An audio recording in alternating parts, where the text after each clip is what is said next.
Hello, it is Rooted to Thrive time again. Thank you for joining the conversation. I'm your host, Professor P, also known as Rochelle Peterson-Ansari. Well, today we have Dr. Brian Johnson, who is a former diversity worker. His words, I don't know that you are ever a former True. diversity worker. He's a pastor. It's hard to Uh, shut. Say again? It's hard to shut off. Yes.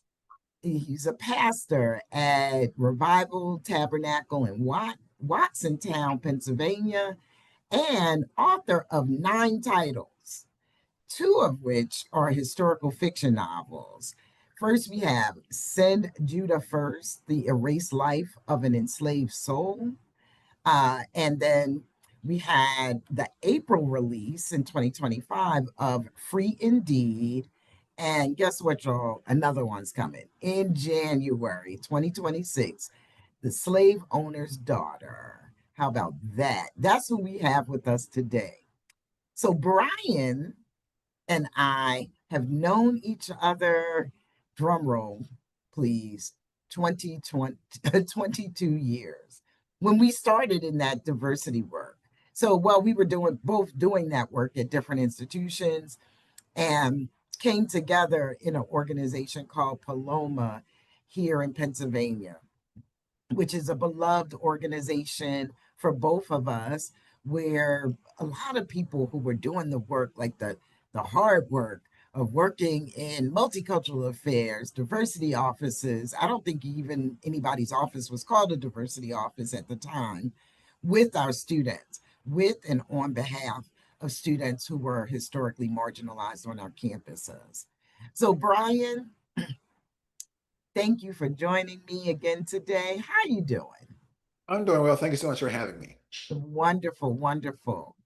I am so excited and actually a little curious about what we're going to create today. Your topic is writing past the pain. But before we get into that, why don't you tell our listeners just a little bit about yourself? Well, I think you've said it. I'm an educator by heart. I retired since I'm disabled now. So I had a stroke in 2015.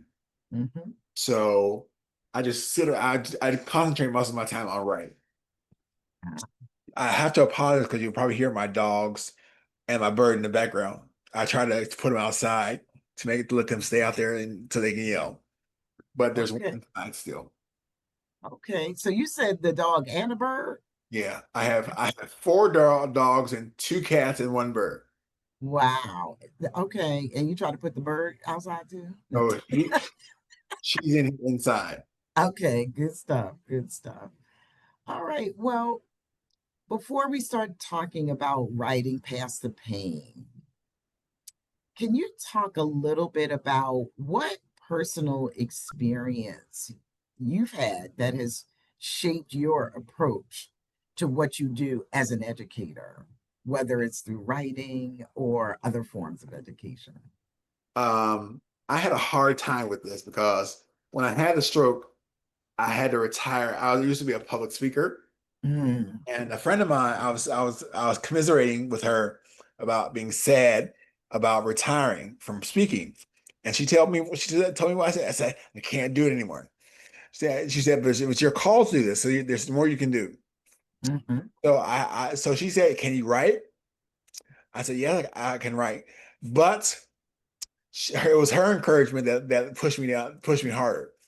So Yes. so a lot of what I do now is focusing my energies on um, educating the hidden stories of Black history. Mm, So a lot of it is like my mom does not really appreciate my writing about this kind of memory. She she I think is more reticent to uh, tell those kind of stories.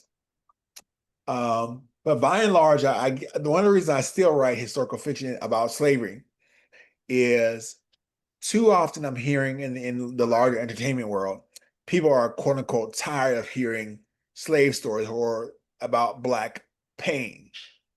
So a lot of what I do is concentrate that pain and tell a different side of the story. So a lot of what people do when they talk about slavery is talk about the violence, talk about the meanness, talk about racism, but it wasn't all of that. So a lot of what I do is try to find the human side of the story. And so what I try to get people to understand is these people had lives. And just because you decide to slap the label slave on them doesn't mean that we should know more about them. Yes. So for me, it's more about helping Joe public understand there's more than just racism. Even the slave owner themselves were more than racist. So how do we get to know them? And so I try to um, complement the slavery story with humanness. So So go ahead. one of the reasons why, for instance, Judah, she was a cook, and I met her because I took a field trip with students to Belgrove Plantation in Virginia, and the National Park Service ranger introduced me to Judah, and she told me her story. And now imagine this woman was barely old enough. She wasn't even 18 yet when she came to America, and we don't know you don't know anything about her, and so but we do know that she had 12 children in captivity. We don't know about her life at all, and so I created a life for her. Interesting. And so say more about that. You created a life for her. So I took what we do know is her mistress had 10 children. So she and her mistress had to be pregnant at the same time for most of her life. And so like if you look at the picture of Judah behind me, um, that is not the image you normally see.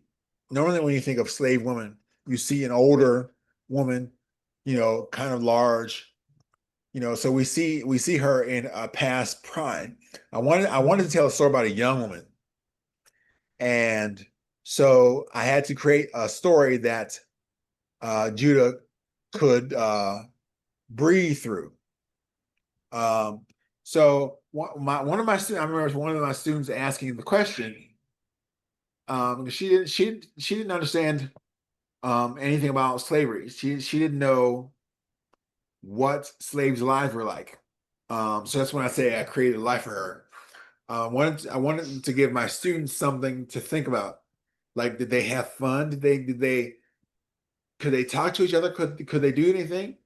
So I had to invent all this life for Judah. So what we do know about the record, she was the cook for the plantation. So we know that she was um, had a very sheltered life. Um, I try to help people to see what was the life like for the plantation cook.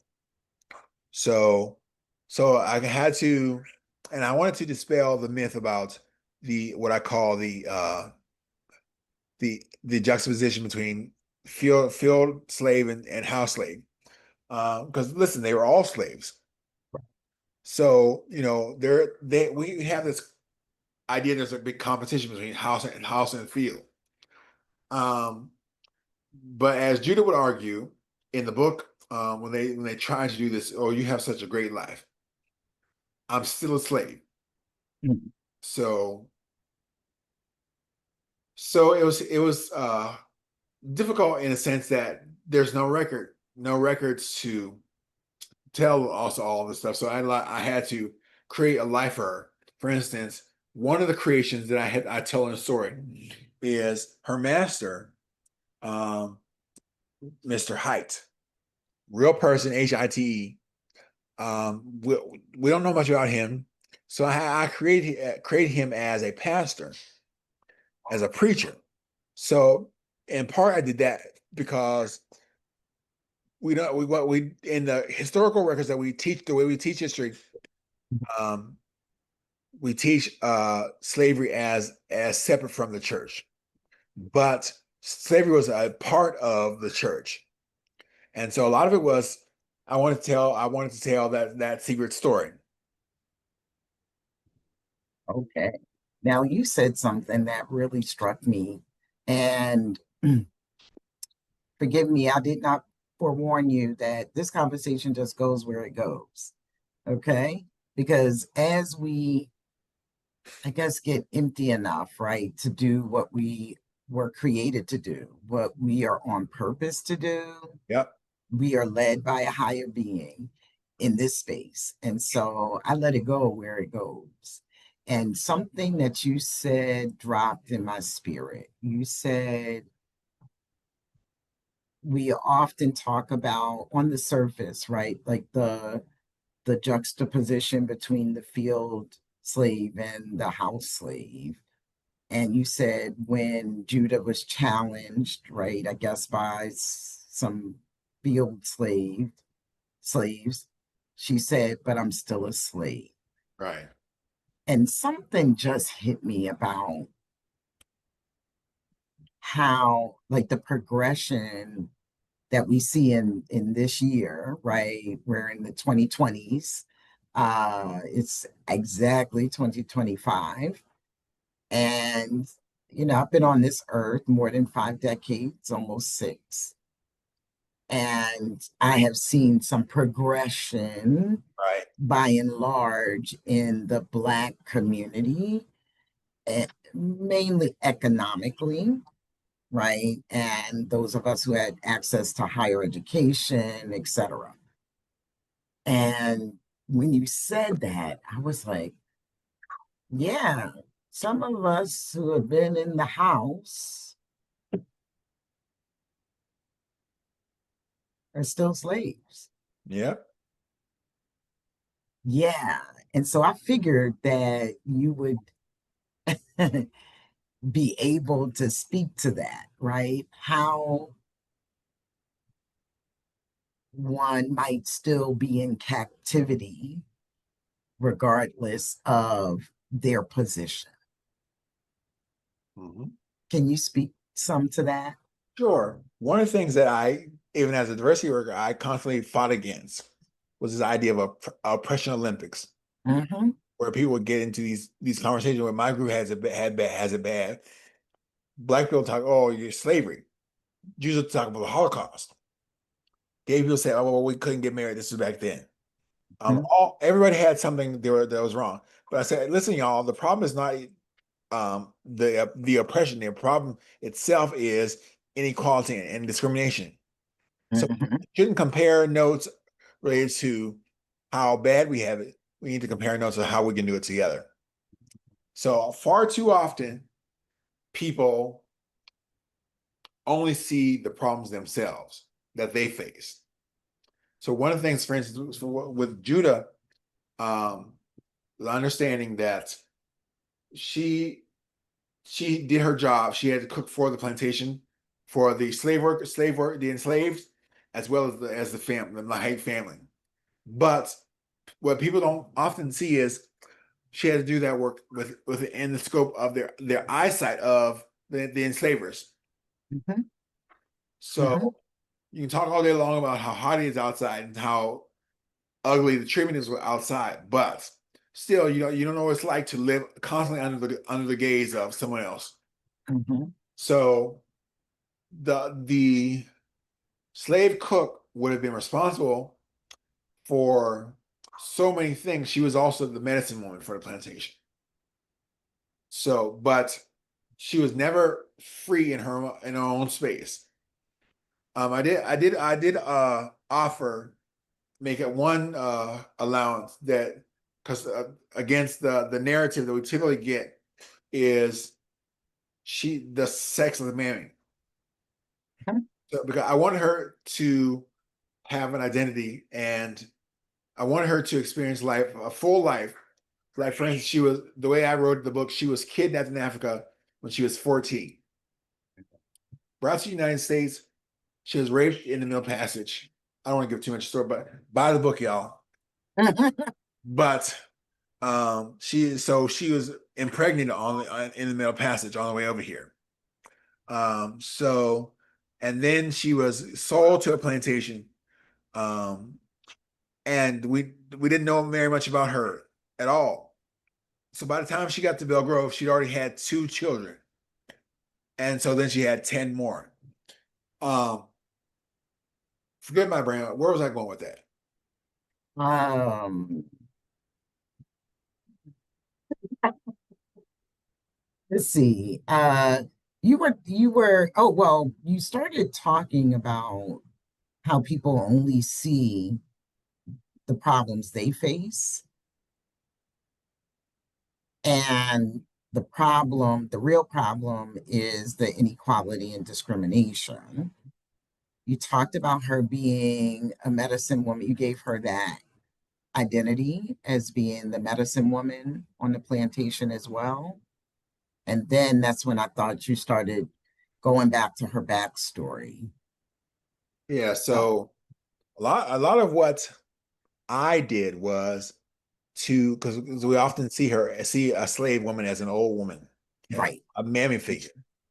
So I wanted to have her experience what it was like to grow up a human being. Yes. So she was stolen from her homeland Mhm. with her mother, but somehow the mother got placed on a different ship than she had to be. So I imagine what it would be like for a 14-year-old girl to lose her mother and her homeland in the same time. So I had to give her a sense of wholeness in that she had to find love. Because what else a teenage girl gonna look for? She wants to find love. So I had to create a story of because nobody knows where these other 10 children came from. Mhm. So and it couldn't be a story like she got raped 12 to more times. So I had to create a love interest.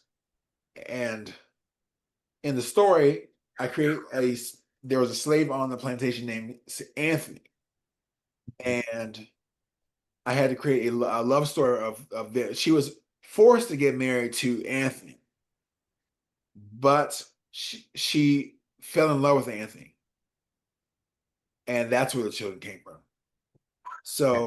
So that was new because we often see a negative side of the forced marriage. So because I mean it makes sense for the plantation owner because you have additional slaves. But this woman deserves a sense of life, and she had a very full life, and it wasn't Yeah. a slave. Right. Right. Yeah. And it's interesting because oftentimes we're also like sharing these stories around slavery to make a point about the racism and discrimination, but these are ancestors of people Right. who are living today whose stories are cut off as human beings. Yeah. And we know, like there's been a lot of research around, culture and identity. When people hear about how, like, say, immigrant families came over or, went to other countries for a better life and so forth, that's where a number of people connect Hmm. their work ethic, their sense that they can take risks come from the stories that they've internalized about their ancestors Right. or their elders if they're still living. But many of us have had that cut off. And so to create a life where I'm imagining that Judah is my great great great grandmother. I mean, my great grandmother was the child of a slave. So Judah could have been her mother. You Right. just you just took me there. Right. And that's when I was writing the book, I had to compete in my mind Mhm. because I said repeatedly, I'm not an Alex Haley. I don't have the skills of a Toni Morrison. Right. And so I was kind of defeated in my mind. Then one day I said, I'm not trying to be Toni Morrison. I'm not trying to be Alex Haley. I'm trying to be Brian Johnson. Right. Um, and so I had to accept. I remember sitting the day I learned about Jude at the plantation. I remember sitting on the stairs of the kitchen where she would have worked. Mhm. I remember speaking to the wind, and I said, "Jude, I will tell your story someday." And the weird thing was it was sort of like when I was, because there's a process during writing where you go through that self-doubt. And then there was a time where I felt like she was willing me to write the story. So Mhm. I felt she was downloading her stories to me. And she wouldn't let me sleep. She would always talk to me at night. And I remember waking up one night, Jude, let me sleep. And so I had to tell her, shut up. And so on the we launched the book from the plantation. My publisher was so good. We they were very helpful to me. The plantation was behind the book from day one. They helped me everything. I feed them chapters and everything I got wrong, they would correct for me. Um, Okay. and so we decided to launch from the plantation. And I remember the day my family and I went down the day before, and I drove down the lane, and I said, Judah, I've kept my promise, and I've slept soundly ever since. Mm. So historical fiction is not one where you can just blankly write. I think you have to immerse yourself in that history and be willing to let the story go where it wanted to go. And be open to the critiques that would say this is right and this is wrong. So for instance, I everybody knows, quote unquote, um, what is the work of a plantation in the public mind. It's about cotton. Yeah. Sure. So that's what I went into the mindset when I went Right. to that narrative. Very first thing the plantation said to me, she said, "We are not southern enough to have cotton. Our plantation was centered around tobacco. So that whole idea had to be shifted in me that I'm telling a different story Mhm. because it's not warm enough for cotton. So that was a eye opener for me to really rely Right. on the plantation. Yes. Yes. I love that. Well, and I'm sure many writers like yourself, fiction, nonfiction, have to do the research. Right. But what I'm hearing you say is, as a writer, you really have to be open to getting things wrong, which is okay, right? It's Uh, just more information. Is more information. So that's great. And I appreciate that and that you were willing to do that because if it's also fiction, you could have made it up, but that really would have stood out, right? Like people in you said Virginia, right? They would have been like, what? Like, we don't grow cotton here. right. Yeah. Or we never did, right? All right. Yeah, that makes a whole lot of sense. Good stuff. And I love the fact that you gave Judah a love interest or a love, right? Because frankly, when you said that she was impregnated during the middle passage, I said, well, I mean, from what I know, then that only could have been the result of rape. Right. Because if all of the slaves are, I don't think she was in love with anybody who was walking around free on that boat. And if all of the slaves are shackled, from what I know, that would not have been able to be possible. Right. And I believe the women were separated from the men. I went to Ghana and the Cape Coast and went to the I forget, I, for the lack of the better word, castles. I know we have other words for them. Right. Um, I dream to do that trip someday. yeah, it was something. I It was bet. something. I bet. I wailed at the door of return. I just of no return. But that was after hearing multiple stories of women being raped and, people being called into this small courtyard that we were standing in, uh, to be, to be brutalized Mhm. in one way or the other. And when the noise stopped, when people stopped speaking, something came over me in that space where I couldn't hold it. I don't like the ugly cry in front of people. Okay. And here I am. I couldn't hold it back. I was ugly crying in front of all my students.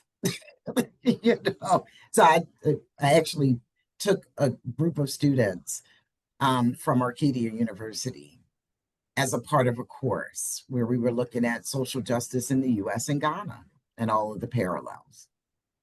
Nice. Right. Yeah. So revisiting our history is necessary Right. for sure. And you say, that you have found new narratives to explain the wrongs that we've seen. I want to know, what is the value? I mean, you started talking about it earlier, but if we could just analyze that a little deeper, the value for somebody in 2025, whether they are, the 5-year-old or the 55 or the 65-year-old, what is the value in revisiting and creating a counter narrative? I think part of it is what I try to get people to see is the strength of the enslaved. Okay. Um, you know, the way I put it in the intro of the book. For Judah, it was a story of survival. Yes. I like to cook, so but one of the best things I make is soup. And my mother taught me the strength of a soup is in the stock. So when people go back to their stories, when they go back to the history of who they are, Mhm. that's the good stuff in the soup that makes your stock good. So your story is more than understanding about people. You have to understand the life they had. So it's really about that's when you find the life. So I had to go deeper into the darkness to find the light. Um, Judah was somebody's mama. She was somebody. And so again, as I said before, because somebody decided to slap the label slave on her, people don't think she matters. But if you remember the moniker when Black Lives Matter started, say her name. Yes. So the thing about Judah is say her name. It's more than just she was a slave. She was Judah. And that's kind of run with me. Like when we launched the from the plantation, the plantation offered a huge event where they had books from all over, where they honored various black chefs and they gave them awards to them. And I remember on that day they presented me with an award for Judah, and they handed me this beautiful award, and they honored the African American chefs in the Shenandoah Valley, and it had her name. It just said Judah, Mhm. and I thought, wow, that's a moment, Yeah. and to give her honor like that, and they presented that to me. That was awesome. That sounds awesome. So, and what I like about, for instance, the plantation still has me involved. They just aren't. I'm now on their list of advisors. So they're currently doing some things to honor other people who are enslaved on that plantation. So they constantly are calling me and emailing me and wanting me to be involved in the dissenting committee. So it's more about they want to know the truth. They're exposing and they're willing to tell the story. And that's the thing I love about them. Yeah, love that. And I'm glad that there are people, organizations out there willing to do the work, Yep. right? To learn the truth. Hmm. We were just talking in another episode about that aired recent um, of this podcast about having the courage to look back, having the courage to look at how you're designed, what influence you, what influences have impacted your life, right? For better or for worse. But the necessity of doing that Yep. so that one, we can be realistic, right? It helps us both right, like with internally, Right. introspectively, as well as in relationship with others. And That was the thing that I remember that when I announced uh, to my student group that we were going on this trip. Um, I had so much backlash, and I was confused by the backlash. And I started to dig down with it, and it came down to fear. mhm, So one student said to me, "Dr. Johnson, the master's going to hurt me. It's gonna whoop me." I said, "Master's been gone 20 years, 200 years. He's not going to hurt you because the mediated idea of what slavery was is they told a different story. So I wanted to help them see a different life." yeah, it's just real interesting, right? Like I'm trying to make the connection for someone. I don't know if maybe this episode is on, mainly for people who write and whether the amateur or not, right? Like, but maybe it's not. I'm sensing that there's something more for even people who are not writers about how and why they should write past the pain. Right. Yeah, it's a lot of it is being willing to see more. The idea that there's more to the story than just what you've been told. Yes. So the thing is, I want young people especially to think about a different way of approaching their own story. Mm, So a lot of people told me, my own mother said, "Let sleeping dogs lie." Sometimes you can't let them lie. Sometimes you just gotta wake them up. yeah. Because so many people don't want to hear the truth. Hmm. They want to believe what they want to believe. Right. So I'm aware that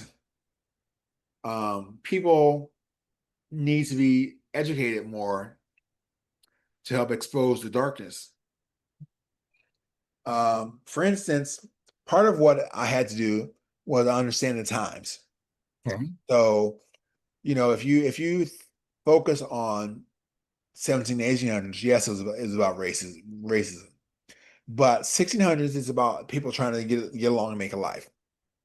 So I had to understand that more to understand the white people. Hmm.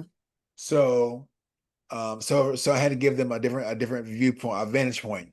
So I could understand how they treated Judah is I had to see them in their life for themselves. Right. So it wasn't Judah didn't get whoopings every 5 seconds. She had a life, and it helped me to see her fully as a person, and her masters as people. They were just trying to get along and trying to make a way. Um, they were not there to just beat her down, but they wanted to see her um, complete her task. So it wasn't all about racism. Mhm. So it was a husband and wife who had a farm, who had some help. And a lot of what people have faulted me for is presenting too nice a story, because I didn't give them the Master Ford from 12 Years Slave. I didn't give them the negative idea. These are just normal people who happen to get a number of slaves as a wedding present. And so people have told me that I let them off the hook. But Huh. I think one of the strengths is that I did that. Right. I was getting ready to say I feel a little different about it. Yeah, because hindsight is 2020, right? Like we have a lot to say and judge today Right. about what was happening then. Um, I mean, there's a whole nother. I often think of the white folks who were hired, like to actually the overseers. That's what they were called, right? Those folks were duped Hmm. in order to be used and separated from people who they were likely one step right away from, right? Like they were not. I mean, it was a tool. Giving them those roles was a tool to keep them separated from people who were in a similar plight, had a similar plight, right? Like then we can reach all the way back to the indentured servitude, to right, that preceded chattel slavery in the United States, in what we know today as the United States, right? So we are forget like we want to skip over all of that, right? Like and skip over people's reality. Right. Uh, even I mean, I could talk about slavery, the Holocaust, just all of the bystanders involved. So many people swept up unknowingly. I mean, we have such a history in this country where people, especially Black people, were excluded, separated, not given access to things. Right. And, I keep thinking about redlining, right? And how in predominantly white neighborhoods, people were fearful of um, of selling their homes to Black people, right? There had to be some, but they were fearful on one level because the housing value would go down, and Right. that was real, but not because there were Black people and something inherently about us, Right. right? There was a larger system operating that made that happen, that caused that.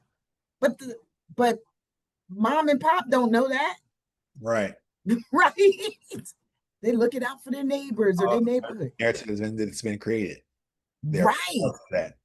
right. And so similar to them, similar to us today, still with so many people not focusing on the real culprits, right? Like I have said to folks, because, people are struggling today and feeling a sense of hopelessness in Right. 2025 in the United States in particular, um, and around our leadership. And I said, stop looking at what you see in the news.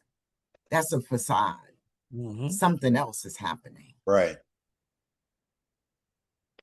Right. Something else is happening.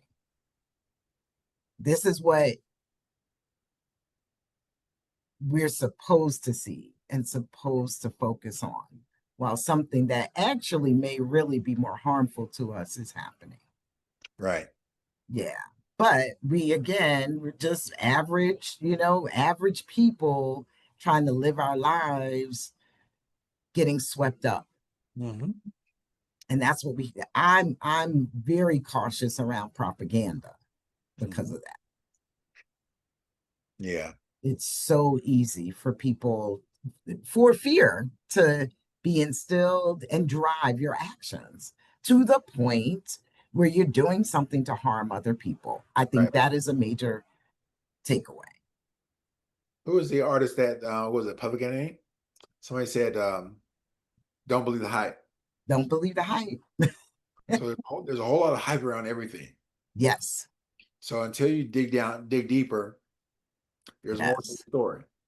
For instance, like I'm writing a novel now. It's called The Forgotten Remember, and it's about I personally have gone to an auction and purchased a lawn jockey, and I bought it for my office. And I remember the students being so against that. Why would you buy that? I said, "There's more to the story," and so I'm telling the story now, and I did some of the research, and I did not know. I was exploring the history of the lawn jockey, and I heard a story of President Washington, who commissioned this statue of a slave boy who he told to hold a lantern out to give to allow his soldiers a ability to find their place back. Anyway, so in the story goes that this boy, there's a blizzard came through that night, and the boy died in the middle of the blizzard because he froze to death, but he was still on his post. And so the lawn jockey, the story is that President Washington commissioned this statue be made in his honor. And I said, I don't know if it's true or not, but I said, wow, what a story. So now so part of my understanding, part of my mission is to help people understand history in a new light. So you'll see on my website, for instance, johnsonauthor.com, the headline says "Making History New Again." So because I wanted people to understand that where we are today came from somewhere. Yes. Even as much as I disagree with the president's things he does, but there's for instance, the what he's doing with Smithsonian, deplorable. But what he's asking, and I'm not letting him off the hook for this, he wants to create a new narrative, of course, where he's dismissing what white people have done. But I want him to understand that we, Black people, need to understand that story first before you dismiss it, before you throw it away, because there's so much that we haven't learned yet that people need to know about. And so when I understand the lives of Black folks who came before me and the struggles they had, the heritage that I had, the stock that I come from, it matters to me. It's not I don't come at this from a place of victimhood. It comes creates in me a story of victory. And so more people need to understand it. So in a sense, I agree with the president, which I'm scared to say, is that we do have to create a new narrative that allows people to see the fortitude of these people. Yeah. Yes. Not just as victims. Right. Right. Not us just as victims. Yes, we do have to rewrite those stories because you see I guess, the captivity of that, right? Of the messages you get in school is just that this one heroic, larger than life person made it. Right. Instead of all of the victories that have been won on a personal micro level and on a macro level, so, moving communities, societies, changing laws. Oftentimes I think some of our wins, behind the story behind some of our wins, like for our civil rights in the United States, that there was another story. There's Right. another part of that story that someone felt like, oh, yeah, I just didn't have another way, to block this. And for some other benefit, I signed it into law, Hmm. right? Because they could have just did that in the first place without us having to march, Right. losing people's lives and so forth. If they were just going to do it, they would have. So there's another part of the story as to why it happened when it happened. Right. Yeah. Um, So if you think about, I do a lot of writing in the '60s. mhm, I think about all those white persons who tried to block various laws from being enforced. mhm, Um, Goes back to what you were saying about them in redlining, mhm. because they believe the hype. These black people are going to steal your stuff and ruin your homes and all those things. And unfortunately, that created a personal horror show for those people living at that time, because those dark people are going to take my stuff. Right. That's what the president's doing today with immigrants, and you know, Mhm. it's funny because anything that goes wrong in the world, I'm like, I wonder how they're going to deal with this and how they're going to turn it against black people. Mhm. Um, but I don't want them to understand. I don't want them to think that their beliefs are aberrant. They're just products of their time, products of their understanding. And we That's right. give them a new picture of what's possible. Correct. Indeed. Well, Brian, this is giving the people a different picture of what's possible is the name of the game now. Yep. And I agree. I think that there's no turning back. And I appreciate that you have put pen to paper, you have you have typed and birthed new stories for us to read. I can't thank you enough for taking time to spend time with us and really dig into a story. I so appreciate the opportunity to lock arms with you again, to do the work that we're both created to do. Yep. Can you tell our listeners how they can reach you after this? Sure. I'm on Facebook at Dr. Brian C. Johnson, Instagram, Dr. Brian C. Johnson. I'm on X at The Real Brian, TheReelBrin. Um, and my website is johnsonauthor.com. JohnsonAuthor.com. Thank you so much again and again. And I want to say thank you to everyone who stopped by, listened. Please leave a comment, subscribe, and share this episode. And thank you again for listening to Rooted to Thrive.